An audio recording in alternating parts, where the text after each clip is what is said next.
और मोहनदास पढ़ते हुए मैं रो रहा था। और मेरी बहन जो इस समय वो भी सिविल सर्वेंट है तमिलनाडु में सर, तो कहें कि कौन सी साइंस की किताब ऐसी बनी है। उन्होंने पूछा कि साहब तो वाइस चांसलर कौन होता है, वाइस चांसलर से उनकी बात हो रही थी। तो उन्होंने कहा कि वाइस चांसलर वो होता है जो न पढ़ता है, न पढ़ाता है, न पढ़ाने देता है। फराउस अनंत भूख का प्रतीक है। एक हम क्या चाहेंगे कि मेरे पास 2 वक्त की रोटी हो, मेरे पास रहने का सामान हो, और हमारी परंपरा तो है कि अब मैं न भूखा जाऊं न साधु भूखा जाए। तो ये फराहो दरअसल वो नहीं है। वो चाहते हैं कि सब भूखे रहे, मैं तृप्त रहूं। बहुत ही मार्मिक कविता है, और जब मैं इस कविता को पढ़ता हूँ तो मुझे सैकड़ों चेहरे याद आ जाते हैं जो इसी नदी की तरह गुमनाम मर गए। कविता दरअसल उजाले की से ज़्यादा अंधेरे की कहानी कहती है। जहाँ रोशनी नहीं पहुँचती है वहाँ पे कवि अपने को मौजूद पाता है। बाबूजी की मूंछ बहुत बार प्रेमचंद की तरह लगती है। कई आलोचक बताते हैं प्रेमचंद ने अपनी मूंछ लमही के रघुनाई से होरी की तरह कटवाई थी। प्रेम में विस्थापित होना ज़्यादा कष्टप्रद है या पेट के लिए विस्थापित होना ज़्यादा कष्टप्रद है? वो जद्दोजहद है, जो कष्ट है सर, जो अभाव का कष्ट है कि मेरे पास मेरे लोग नहीं हैं, मेरे पास मेरी माँ नहीं है, मेरे पास जो मेरा गांव है उससे छूटने का दुख है। वो तमाम लोग जो मुझे पहचानते थे गांव में, वो एक तरीके से वो बूढ़े होते जा रहे हैं, उनका बूढ़ाना मैं रोक नहीं पा रहा।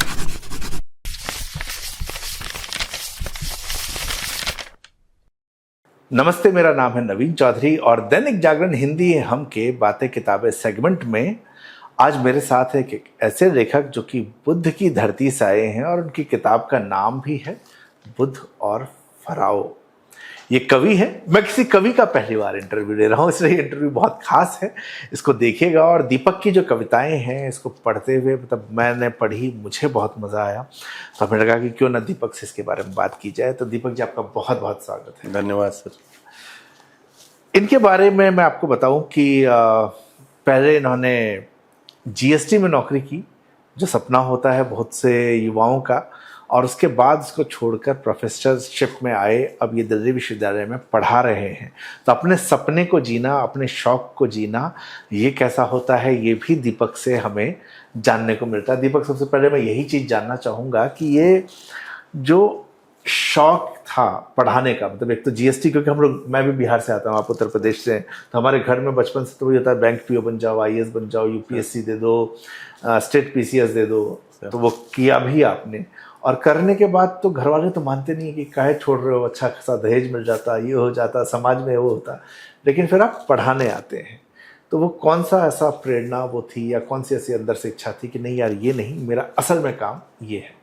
सर, मुझे लग रहा था कि जिस बैकग्राउंड से जो आप बता रहे हैं सर, मेरा पश्चिमी चंपारण के पास ही है, जो कुशीनगर है। और वो बेल्ट जो है वो आईएएस पीसीएस और इन सब चीज़ों को ज़्यादा तवज्जो देता है। अभी भी वो सामंती जो चीज़ें उनसे निकल नहीं पाया है। दूसरी बात ये सर कि सपना तो था कि हाँ मुझे साहित्य पढ़ना है। मैं आपको एक दिलचस्प घटना बता रहा हूँ सर, कि मैं मेडिकल की पढ़ाई उस समय कर रहा था, मैं मेडिकल की तैयारी कर रहा था, और उस समय किताब के बीच में मैं मोहनदास लेके बैठा हुआ था, और पीली छतरी वाली लड़की लेके बैठा हुआ था, और मोहनदास पढ़ते हुए मैं रो रहा था। और मेरी बहन जो इस समय वो भी सिविल सर्वेंट है तमिलनाडु में सर, तो कहें कि कौन सी साइंस की किताब ऐसी बनी है जिसको तुम पढ़ के रो रहे हो। और इस तरीके से केमिकल रिएक्शन आंखों में हो रहा है। इस तरीके से बीच में देखा गया मोहनदास है। तो उन्होंने पूछा कि क्या करना चाहते हो, तो मैंने कहा कि मैं दरअसल मैं साहित्य ही पढ़ना चाह रहा हूँ और ढेर सारा मैं अध्येता होना चाह रहा हूँ। तो शुरुआत तो यहाँ से हुई सर कि मैं पढ़ने लिखने को ही मैं सर अपना लग रहा था कि मुझे ये करना चाहिए। और जो ये शिक्षा व्यवस्था है उसमें जैसे 4 खाने बना दिए गए हैं, मछली को पेड़ पे चढ़ाया जाता है और कहा जाता है कि देखो तुम चढ़ नहीं पा रहे हो। तो वही शिक्षा व्यवस्था है, उसी तरीके से सारी चीज़ें।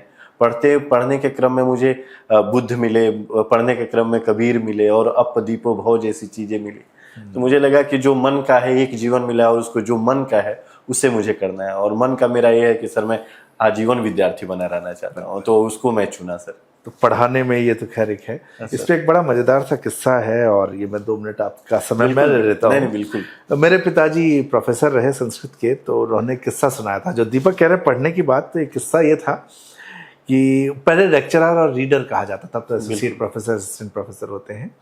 तो उनके किसी सीनियर ने कहा कि लेक्चरर वो होता है जो पढ़ता है, पढ़ाता है, रीडर वो होता है जो सिर्फ पढ़ता है, प्रोफेसर जो है वो न पढ़ता है न पढ़ाता है। तो उन्होंने पूछा कि साहब तो वाइस चांसलर कौन होता है? वाइस चांसलर से उनकी बात हो रही थी। तो उन्होंने कहा कि वाइस चांसलर वो होता है जो न पढ़ता है, न पढ़ाता है, न पढ़ाने देता है। तो हालांकि बाद में मेरे पिताजी भी वाइस चांसलर बने, तो मैं आगे टिप्पणी नहीं करूँगा। तो दीपक को खैर ये बहुत ही खूबसूरत बात है कि पढ़ने की जो है, क्योंकि इस चैनल के माध्यम से हम बार बार अपने दर्शकों से यही कहते हैं कि अपने दुनिया को और ज़्यादा बड़ा बनाना है, ज़्यादा जानना है, पढ़ना महत्वपूर्ण है, और आज दीपक भी उस बात की पुष्टि करते हैं। दीपक, ये जो आपका उपन्यास संग्रह है, एक तो सबसे बड़ी बात, आपने बीच में पीली छतरी वाली लड़की की बात की, और उदय प्रकाश जी इसके लेखक हैं, और इस किताब के पीछे उदय प्रकाश जी का एक नोट है। तो मुझे लगता है किसी लेखक के लिए जिनको आप पढ़ते हुए बड़े हुए हैं, वो इस पर नोट लिखें, ये बड़ी प्रसन्नता की बात है। तो अनामिका जी ने लिखा है, उदय प्रकाश जी ने लिखा है, तो आपने अप्रोच किया था, कैसे इनसे बात हुई?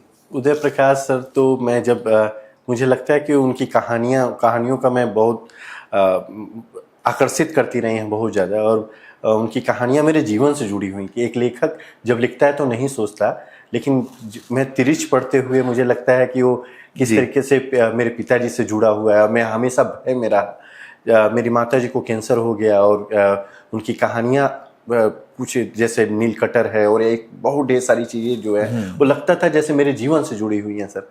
और मुझे लगता था, और इसी बदौलत मैं इन पे पीएचडी भी किया।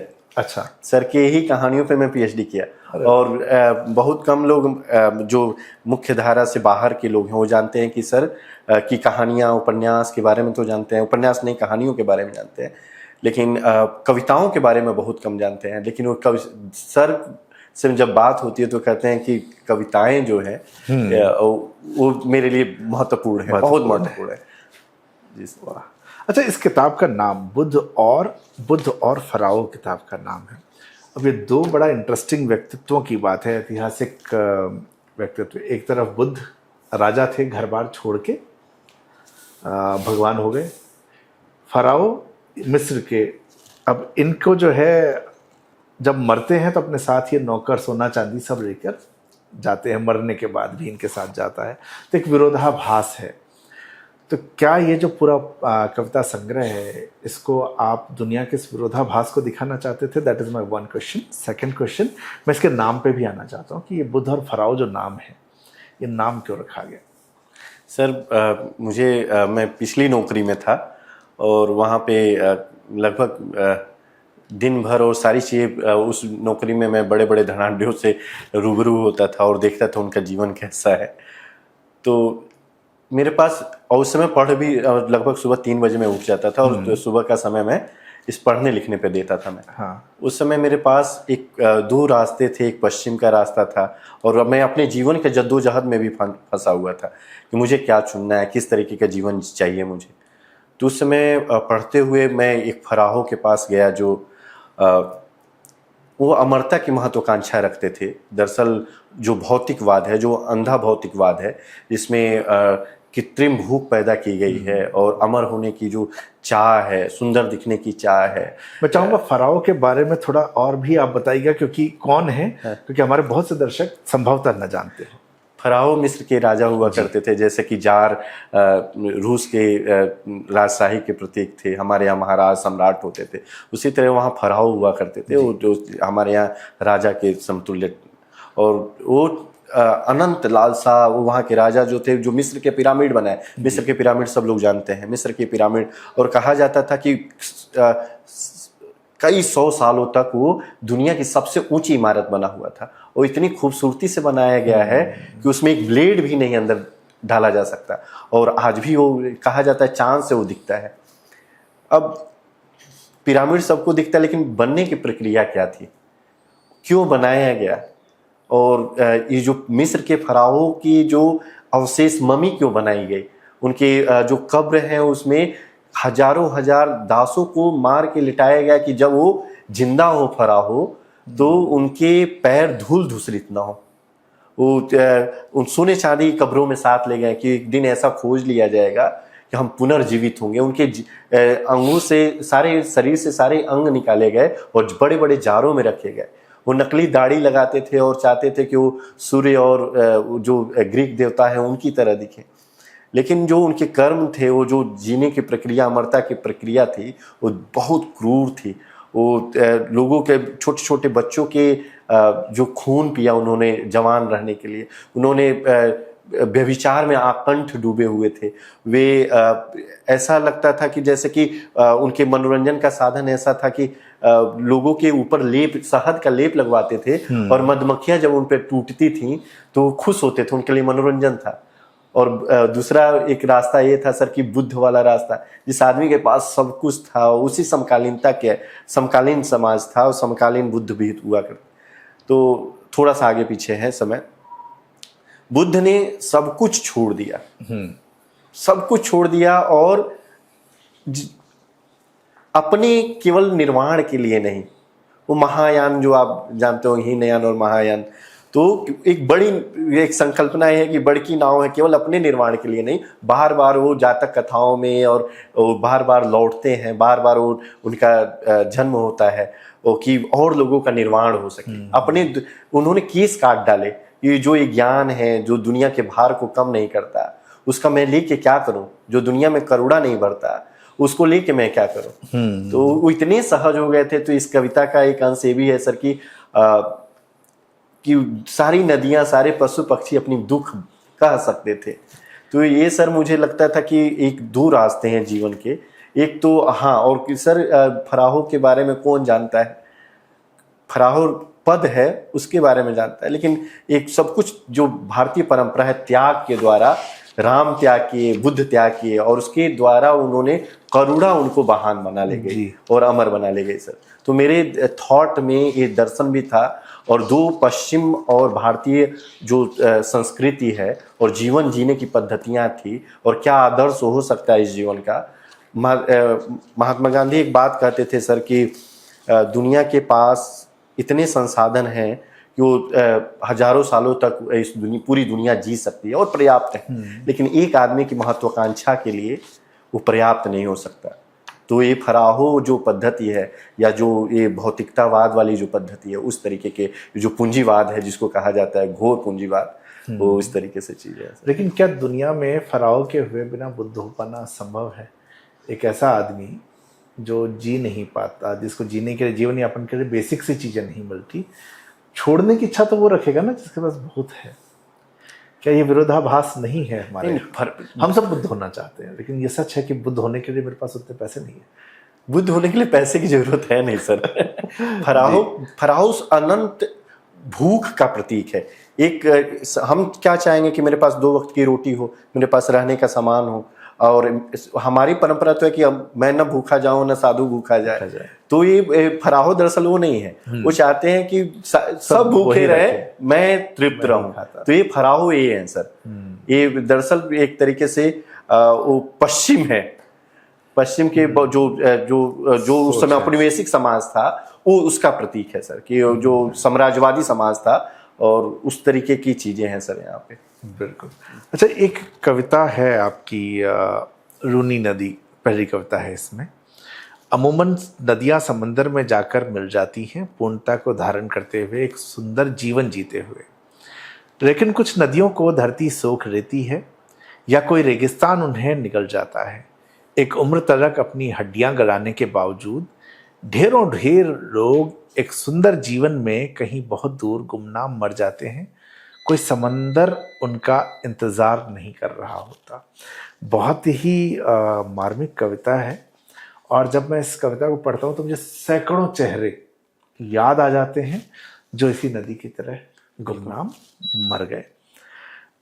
ये सैकड़ों तो मैं जानता हूँ, सैकड़ों आप जानते होंगे, और देखा जाए तो करोड़ों लोग दुनिया भर में ऐसे हैं जिनकी ये जीवन गाथा है। वो आए चले गए, ना उनके आने से किसी को फर्क पड़ा, ना उनके जाने से। उनकी कोई इच्छा भी थी कि नहीं थी, पता नहीं।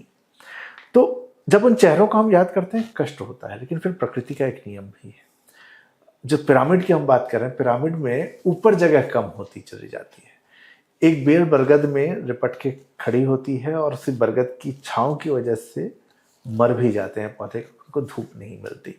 तो ये जो प्रकृति का नियम, मतलब जब हम कविताएं लिखते हैं कहीं ना कहीं मुझे लगता है, या कहानी लिखते समय हम संवेदनशील तो होते हैं, लेकिन कहीं ना कहीं ये व्यवहारिकता छूट जाती है, जहाँ मुझे लगता है कि शायद सारी चीज़ें साथ में नहीं आ पा रही है, सबको सब कुछ तो नहीं मिल पाएगा।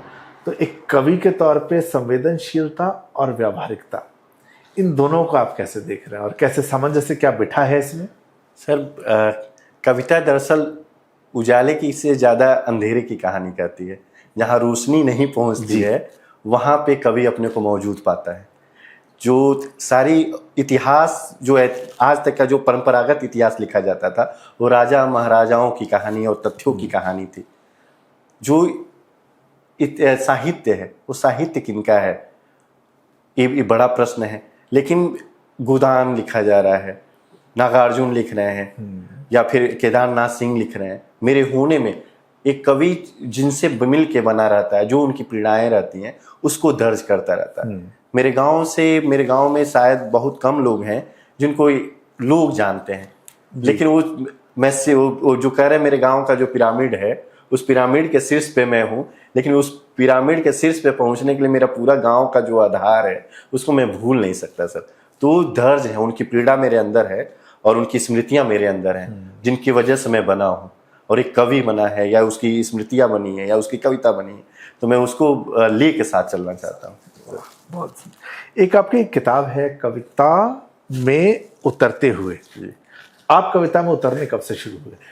सर, दरअसल मेरे पिताजी किसान थे और किसान हैं। हाँ। उनका मूल जो है लेकिन वो शिक्षक भी थे। तो मेरे यहाँ सबसे पहले सर दिनकर की किताब थी मेरे यहाँ बचपन में रखी रहती थी। मैं जब शायद मैं पढ़ नहीं पाता था, देख पाता था, उस समय की बात है सर। तो लगातार मेरे फिर से राग विराग जो निराला का है वो मेरे यहाँ रखा हुआ था। फिर से कुछ इस तरीके से किताबें थी। चंपक आने से पहले मैं, और या इस तरीके साइकिल और इन सब चीज़ों से भी बहुत पहले सर, मैं कॉमिक्स से पहले पिताजी की वजह से इन कविताओं के पास गया मैं। और मेरे बड़े भाई भी शिक्षक रहे हैं, तो उनके वजह से मैं ढेर सारे शुरुआत तो यहाँ से मैं गोदान से किया सर, या फिर निराला से शुरुआत किया। लेकिन वो करते करते वो ये सारी चीज़ें भाई की वजह से मैं पाब्लो नेरूदा से लेके सारे लोग, मतलब घर में साहित्यिक जैसा माहौल था, तो मैं बहुत बचपन से मुझे लगता था कि पढ़ना चाहिए और उधर रुचि मेरी बढ़ी सर। सर, कविताएं जो हैं इसमें एक तरफ जहां हमने बुद्ध फराओस की बात की, वहीं दूसरी तरफ रिश्ते बार बार नजर आते हैं। बड़ा मार्मिक आख्यान है। बाबूजी आपकी एक कविता है, फिर एक हमको दिया परदेस बाबुल मोरे, ये बहन की शादी के बाद जब वो देखती है, जब माएँ नहीं होती, तांगे के घोड़े, ऐसे कई सारी आपकी कविताएं हैं जो रिश्तों को कहीं ना कहीं डिफाइन करती हैं। तो मैं सवाल बाद में पूछूंगा, उससे पहले मैं चाहता हूँ कि कविता है इसमें जो आप खुद पढ़ें और ये बाबूजी है, तो आप इसको पढ़ते हैं, फिर मैं अपने प्रश्न के ऊपर आता हूँ। सर, ये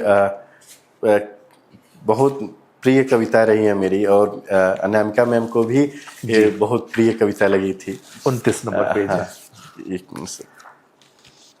तो ये लंबी कविता है सर। पहले नक्सिक परंपरा लगभग श्रृंगार में स्त्रियों के लिए और नायिकाओं के लिए प्रयोग किया जाता था। ये पहली बार मैं बाबूजी को कैसे देखा जाता है, हर एक व्यक्ति के पिता होते हैं, तो सारे पिताओं के लिए मैं ये कविता में समर्पित किया हूँ। बाबूजी की मूंछ बहुत बार प्रेमचंद की तरह लगती है। कई आलोचक बताते हैं प्रेमचंद ने अपनी मूंछ लमही के रघुनाई से होरी की तरह कटवाई थी। बाबूजी के सिर पर बाल मेरे खेतों में उगी फसल की तरह थे, जिसे उम्र ने, बहुत सी बकरियों ने सांझ के समय तमाम सतर्कताओं के बावजूद घर लौटते समय किनारे किनारे चर लिया था। बाबूजी का कंठ शिव जी की तरह था, जिसमें उन्होंने ढेर सारा दुख और दर्द भर रखा था। भरसक कोशिश करते कि वह इसे छिपाए रखें, मगर धीरे धीरे वह नीला पड़ता जा रहा था। बाबूजी के कान ब्रह्मांड की किसी जटिलतम गुत्थी की तरह थे, जिसको लेकर दुनिया के सारे महान दार्शनिक अपनी अपनी व्याख्याएं कर करके एक दिन मर गए थे। लेकिन उनके कानों में पता नहीं किसकी रोती हुई आवाज आती थी, जो सभ्यताओं के विकास से लेकर अभी तक लगातार चलती आ रही थी, बढ़ती ही जा रही थी। हालांकि इस दर्द को पकड़ने के लिए उनके कान के ढेर सारी कक्षाओं में वैज्ञानिक लगातार सैटेलाइट छोड़े जा रहे थे। बाबूजी की नाक चिमनियों की तरह लगती, दिन भर उनके फेफड़े लोहार चाचा की तहोकनी की तरह चलते रहते। डॉक्टर बताते हैं कि दिन भर में जितना खून बनता सब उनकी धोखनी जला देती थी। हालांकि बाबूजी जो कुछ उगाते उसका ज्यादातर हिस्सा मुंबई में बैठे किसी पूंजीपति के पास चला जाता था। बाबूजी को जीवन भर यह बात किसी चमत्कार की तरह लगती रही। बाबूजी का चेहरा उनके भाग्य की तरह खुरदुरा और सख्त था। जब कभी वह अपने ससुराल जाते, अपने चेहरे पर उगाई हुई सरसों का तेल मलते। उन्हें कभी कभी सुबह होता कि वह अपने कंधे पर मिर्जई रख लें तो कहीं अमिताभ बच्चन न लगने लगे। खैर, हमें पता होता कि उनके सारे जतन हमारी माँ को खुश करने के लिए होते। बाबूजी की आंखें उनकी माँ से मिली थीं। खेत में जब कोई अंकुर निकलता उसे वह अपनी माँ की तरह अपनी नज़रों से सहलाते। बाबूजी कभी रोते नहीं थे, लेकिन एक बार अम्मा ने शिवली के कुछ फूलों को देखकर अनुमान लगाया था कि उस रोज बाबूजी रोए थे। बाबूजी की भौहें दुर्वासा माफिक नहीं थी, वे बहुत विनम्र थे, इतने विनम्र कि धरती के गुरुत्व का कभी उन्होंने प्रतिरोध नहीं किया। हालांकि वे करते तो उनकी जिंदगी शायद थोड़ी बेहतर होती। बाबूजी के कंधे मुझे एटलस साइकिल पर छपे किसी ग्रीक देवता की याद दिलाते, जिन्होंने अपने कंधों पर पूरी धरती को टिका रखा है। कभी कभी लगता मास्टरमाइंड कुंजी पर छपी दिमाग की तस्वीर हो न हो मेरे बाबूजी की ही होगी। हालांकि उस कुंजी के पास नहीं, मेरे बाबूजी के पास जीवन के पहाड़ पर चढ़ने उतरने, अंधेरे से लड़ते रहने के 101 नियम थे, जिन्हें उन्होंने दंत कथाओं से सीख रखा था। महायान की बड़की नाव हमारे किसी पूर्वज ने बनाई थी। बुद्ध के साथ मेरे बाबूजी भी उस नाव में चप्पू चलाते थे।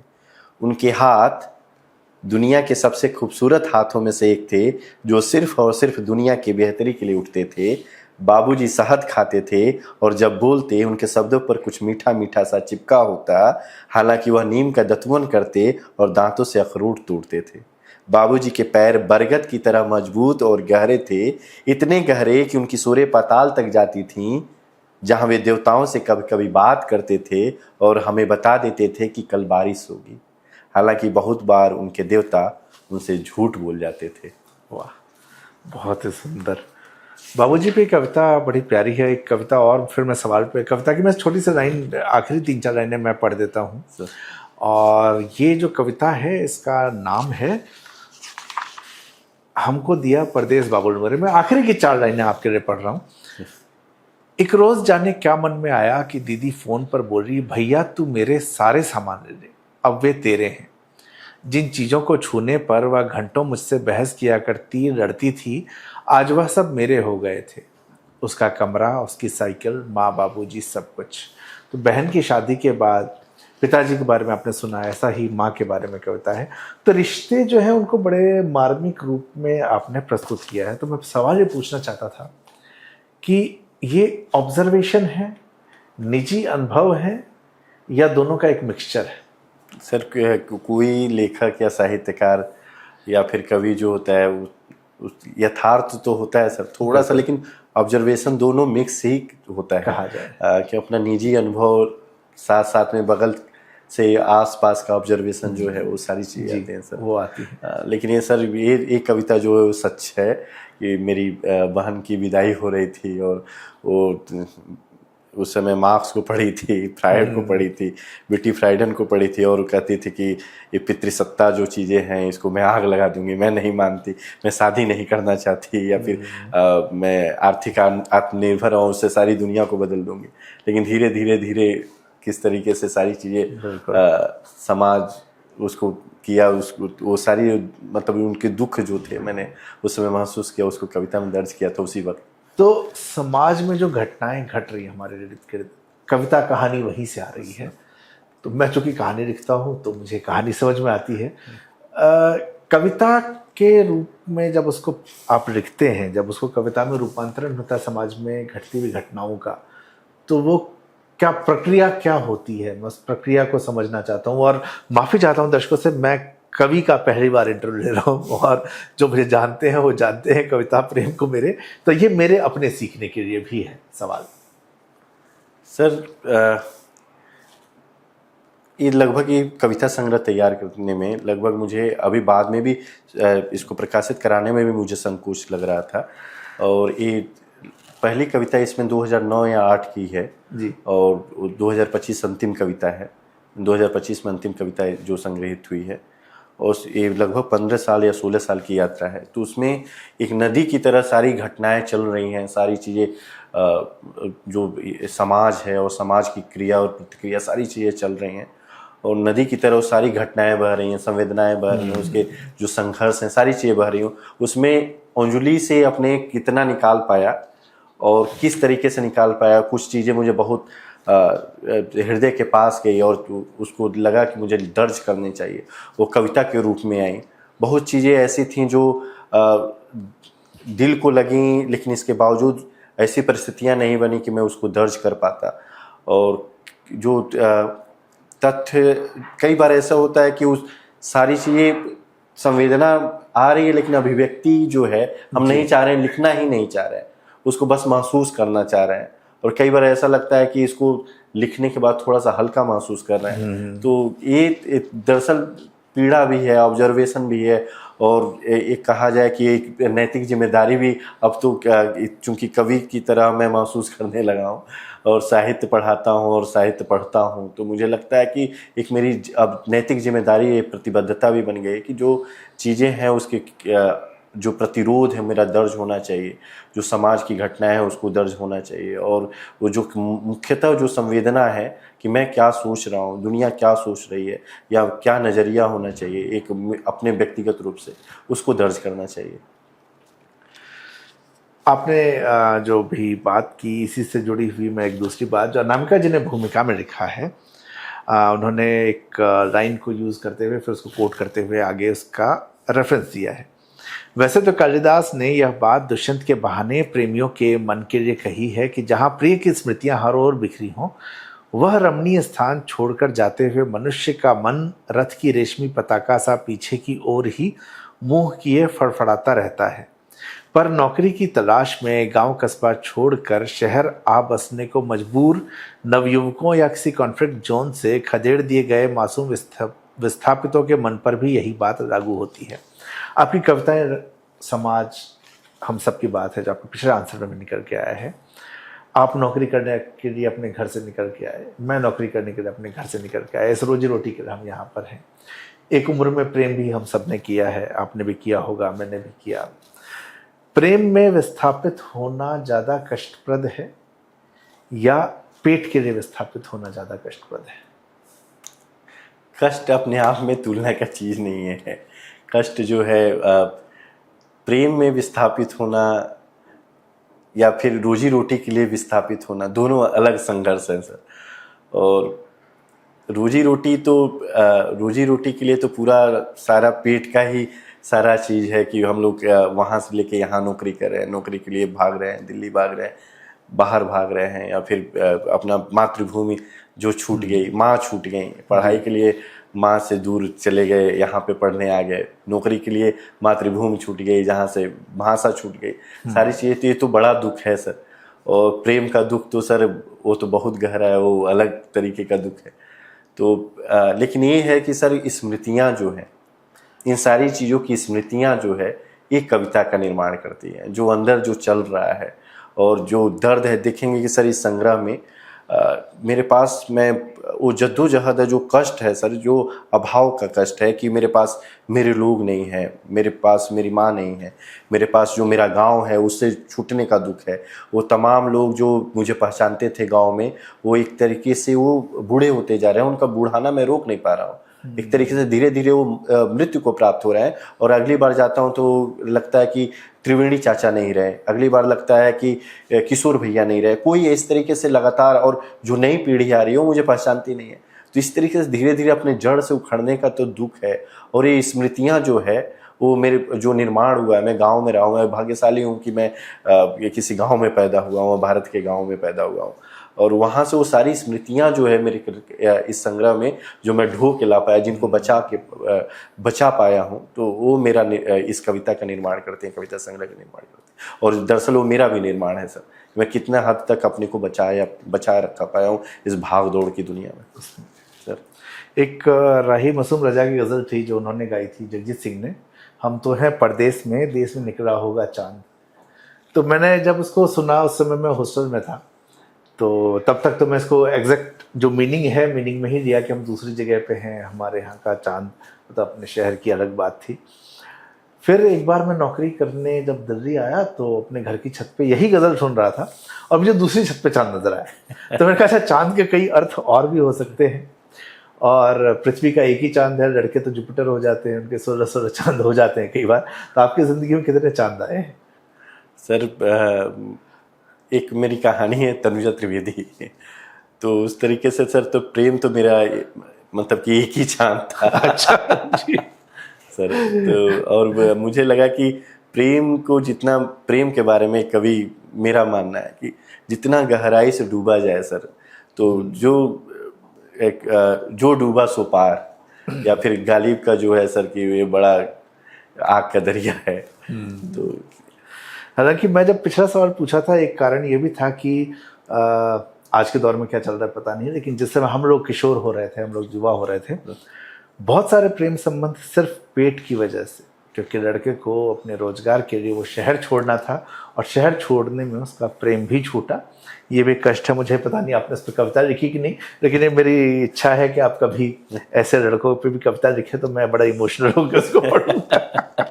सर, चांद आया है मेरे यहाँ, लेकिन जी वो चांद वो अलग तरीके से आया है। मेरे कविताओं में एक कविता है, हम अपने घोंसलों में चांद रखते हैं जी, कि चांद हर बार सफेद नहीं दिखता, उनीदी आंखों से बहुत बार वह लाल दिखता है। मेरे दादा जब बहुत देर रात धान काट कर आते, उनका हंसिया चांद की तरह दिखता है। बहुत बार दादा का पेट इतना पिचका होता कि उनकी दोनों तरफ की पसलियां चांद की तरह दिखती। मेरी माँ की लोरियों में चांद अक्सर रोटी के पीछे पीछे आता, और बहुत बार आधी पड़ी रोटी चांद की तरह दिखती। तो चांद के साथ में केवल वो आशिकों और प्रेमी जैसे कल्पनाएं नहीं रही मेरे पास, वो कहानियों में है, लेकिन यहाँ पे कविता में मेरे पास भी है।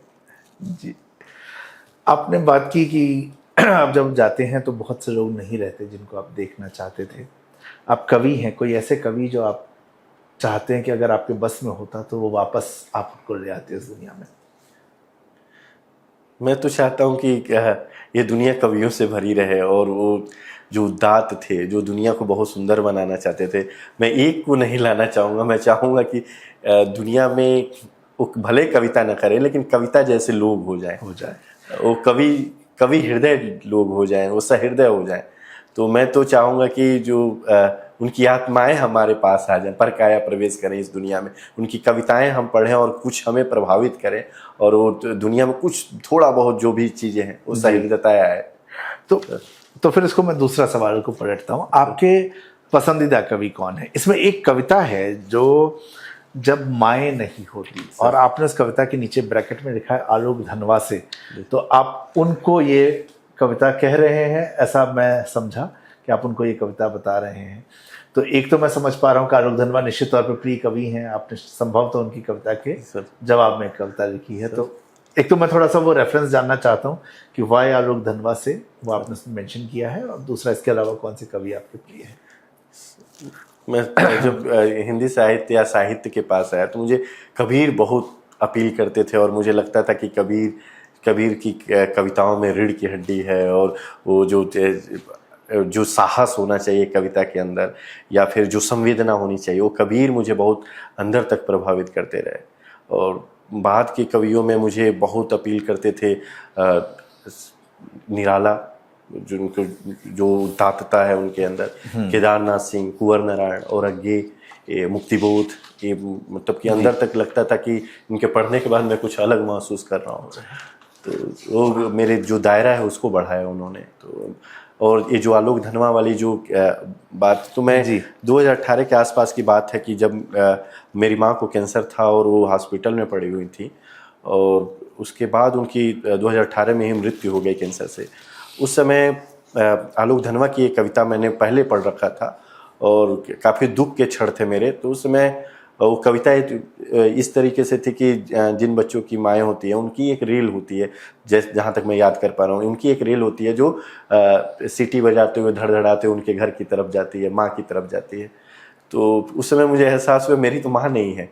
और एक कवि से ही पूछा जा सकता है कि वो जिन बच्चों की माएँ नहीं होती हैं वो कहाँ जाएगा, वो उसकी गाड़ी कहाँ जाती है, वो किन कंधों पे उनकी बेटियां जो हैं उन किन कंधों पे अपना सर रखती हैं, वो किससे वो शेयर करती हैं सारी चीज़ें। तो ये हाँ जी।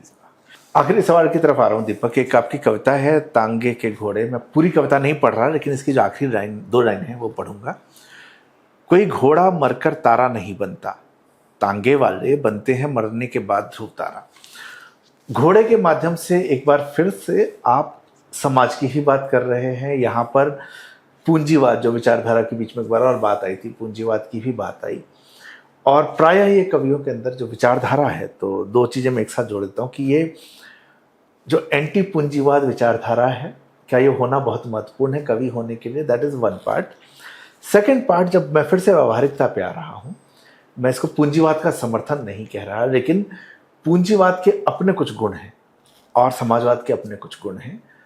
तो ऐसा क्यों होता है कि हम पूरी तरह से एक चीज़ के खिलाफ ही हैं, जबकि अगर उस घोड़े को मैं घोड़ा न मानकर समाज का वो तबका मानूं, जैसा आपने उदाहरण दिया था कि खेती हम कर रहे हैं और मुंबई में कोई अमीर हो रहा है, तो ये भी एक पक्ष है कि नीचे वाले तक पैसा पहुंचने में पूंजीपति का भी हाथ है। उसमें शोषण और बहुत सारे एंगल जुड़ सकते हैं, लेकिन एक वास्तविकता ये भी है। तो मैं इन दोनों चीज़ों को, कि एक तो विचारधारा कितना महत्वपूर्ण है कवि होने के लिए, और दूसरा कि क्या सिर्फ पूंजीवाद का विरोध ही कविता है? सर, पूंजीवाद का विरोध तो कविता बिल्कुल भी नहीं। हाँ, लेकिन मेरी माँ, हम 5 भाई बहन हैं, तो उसमें माँ जो सबसे कमज़ोर बच्चा था उसके साथ खड़ी रहती थी। तो एक कविता दरअसल सर 1909 के आसपास सत्याग्रह चल रहा था। सत्याग्रह शब्द आया इनके हिंद स्वराज में। उसी समय आचार्य रामचंद्र शुक्ल कविता क्या है लिख रहे थे, और उसमें कविता का काम ये भी है कि अन्याय का विरोध हो। जो हम पूंजीवाद का विरोध नहीं करते कि, लेकिन जो हक होना चाहिए, जो एक आदमी को हक, कहीं भी शोषण का जो विरोध है सर, वो मुझे लगता है कि 2 धाराएं चलती हैं, कविता कला के लिए और कविता की प्रतिबद्धता समाज के लिए। तो कोई पूंजीवाद का विरोध इस मायने में है कि जो एक आदमी और अमीर न होता जाए, जो लाभांश है उसका बंटवारा सही हाथों में सही तरीके से हो, और हर एक आदमी जो काम कर रहा है उसकी सही मजदूरी मिले। किसान है, उसका अनाज सड़े ना, वो उसके लिए बाजार तो चाहिए, लेकिन उसका सही प्रतिदान भी चाहिए। उसके हक में कविता होनी चाहिए। उसके दर्द, जो अंधेरा पक्ष है, हमेशा पक्ष की चाटुकारिता में कविता, या जो सूर्य है उसको दिया दिखाने के लिए नहीं है कविता। कविता दरअसल सर मेरा मानना है कि वो पूरी तरीके से प्रतिबद्ध होना चाहिए, और प्रतिबद्धता ही किसके प्रति होनी चाहिए? वो समाज के प्रति होनी चाहिए, इंसानियत के प्रति होनी चाहिए। और यही वो क्षेत्र हैं जो उस कविता को विराट और संवेदनशील बनाते हैं कि मनुष्य सत्य है, मनुष्य बचा रहे। विचारधाराएं उसके पीछे चलती हैं सर। मनुष्य सत्य बचा रहे, और मनुष्यता तभी बची रहेगी जब वो शोषण मुक्त होगा। एक मनुष्य जो है, कोई शोषणकारी न रहे, कोई शोषण इतना कमजोर न हो सके कि उसका शोषण हो रहा हो सके। बहुत सुंदर। तो चलते चलते आखिरी में एक कविता इसी तरह के विषय पे, और जो मुझे एक ध्यान आती है, कर्फ्यू के ऊपर आपकी कविता है सर, तो आप उसको पढ़ें, तो फिर उसके बाद हम सभा को समाप्त करेंगे। धन्यवाद सर। कर्फ्यू और एक छोटी लड़की है। हिंसा इतनी बढ़ गई थी कि शहर में लगाना पड़ा कर्फ्यू। देखते ही गोली मारने के दे दिए गए थे आदेश। सड़कों पर बंदूक, पत्थर, खून, टूटे हुए चप्पल और सन्नाटे के सिवा कुछ नहीं था। ताजी हवा और परिंदों ने कर्फ्यू के चलते अपना रास्ता बदल दिए थे। लोगों का दम घुट रहा था। सड़क पर अचानक एक छोटी बच्ची दिखी, जिसकी माँ खाना बनाते वक्त बाहर का दरवाजा बंद करना भूल गई थी। वह हंस रही थी, खेल रही थी उन टूटी हुई चप्पलों, बिखरे हुए पत्थरों के साथ, और पूछ रही थी बंदूकों से कि यह टूटी हुई चप्पलें उनकी हैं। वाह, सुंदर। अचानक बंदूकें भारी हो गई थी, वे उठ नहीं पा रही थी, कर्फ्यू टूट गया था। बहुत सुंदर सर, बहुत बहुत धन्यवाद दीपक, आप आए आज हमारे चैनल पे, आपने बात की। तो किताब का नाम है बुद्ध और फराओ। वाणी प्रकाशन से किताब आई है, कीमत है 399 रुपये। हर उस जगह पे जहाँ किताबें मिलती हैं वहाँ ये किताब उपलब्ध है। बहुत खूबसूरत कविताएं हैं, हमारे जीवन की कहानी है इन कविताओं में। आप जब इन कविताओं को पढ़ेंगे तो आपको अपने आसपास के बहुत से दृश्य जीवित होते नजर आएंगे। कम से कम मेरे साथ तो यही हुआ है। तो आपको एक बार बहुत शुभकामनाएं, और बहुत सारे लोग इन कविताओं को पढ़ें, इनकी चर्चा करें। एक बार पुनः आने के लिए धन्यवाद। धन्यवाद सर। और अगर आपको ये बातचीत पसंद आई हो तो यार अपने तक नहीं रखना है, शेयर करिए, सब्सक्राइब करिए। Thank you.